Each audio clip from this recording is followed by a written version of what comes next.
portion of why we do this show or the shows that we do.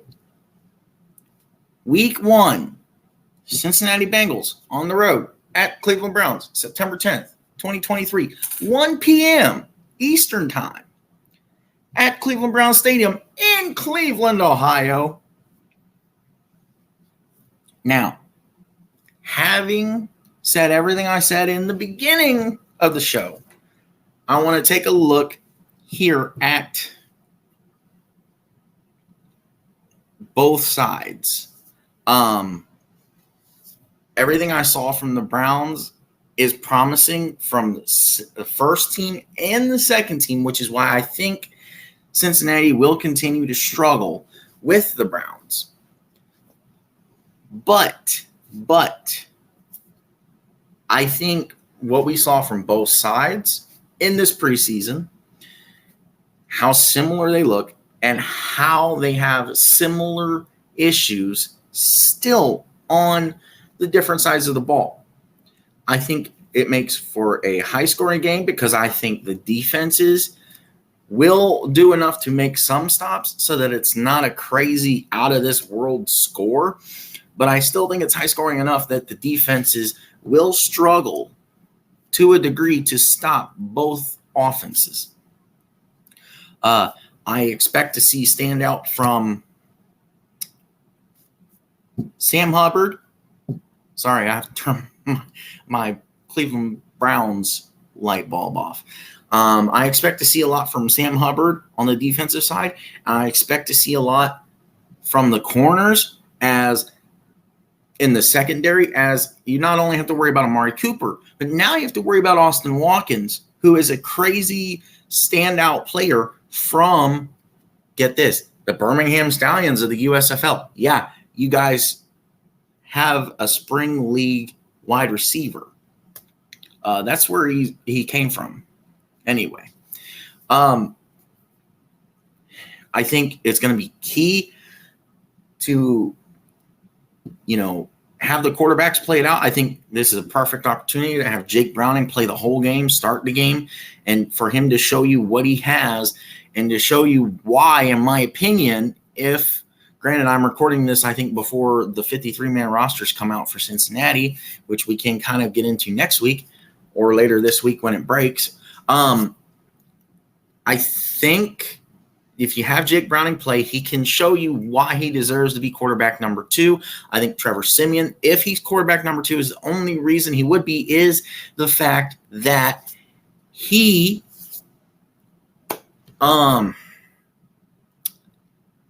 has more experience and has been in the league longer, which not by much. I mean, only a few years.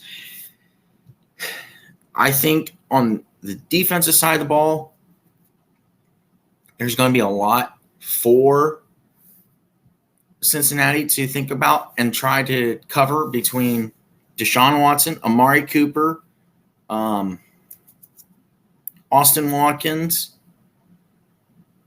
and you have to figure out how you're going to beat DeJuan Jones off the edge to even get to Deshaun Watson.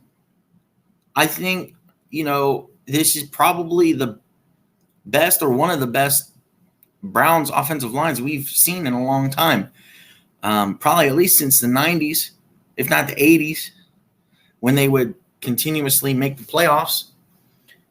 I do think there's a lot of potential here as a whole for the team to make another deep run, but that's for another day.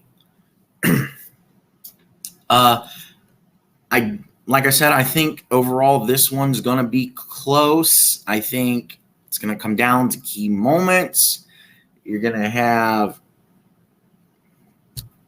big key opportunity plays, and I think in the end, it's going to not come out in our favor. I think the Bengals offense currently, the way that it is, like I said, obviously in the score right here, Browns 31, Bengals 27. I think they have enough firepower to keep up with Cleveland. I think Cleveland has just a little bit more firepower and stability on defense with Myles Garrett coming off the edge. You've got your deep and better corners. Jordan Elliott on the other side is actually questionable. So your key players for Cincinnati, Chris Evans is questionable for the game. I'm thinking he probably will play. Joseph Osai is questionable, and Travion Williams are all questionable for Cincinnati. Now, on the Cleveland side of the ball, Jordan Elliott, the defensive tackle, I think on the other side, as opposite of Myles Garrett, is questionable. So is Tony Fields II, Denzel Ward, and Jordan Konzeski, the linebacker. Jakeem Grant Sr., the wide receiver, is on the IR for the Browns. So currently, the Bengals are given a 61.2% chance to win the game.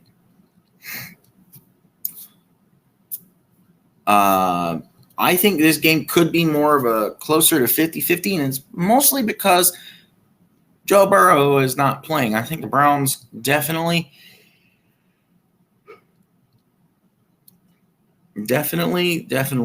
have a chance here to do something crazy and actually win this game. And I wouldn't be surprised. Now, this game is going to be on CBS and will be televised here locally in Columbus, in Ohio.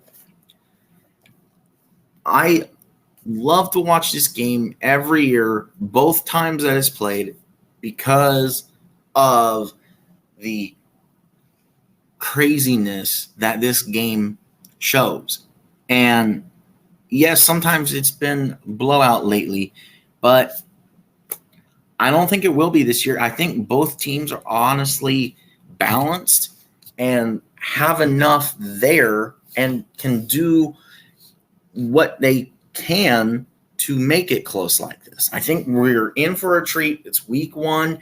It's feel out. Even though we had the preseason, you finally have your 53-man rosters at this point. You know who's your first stringers.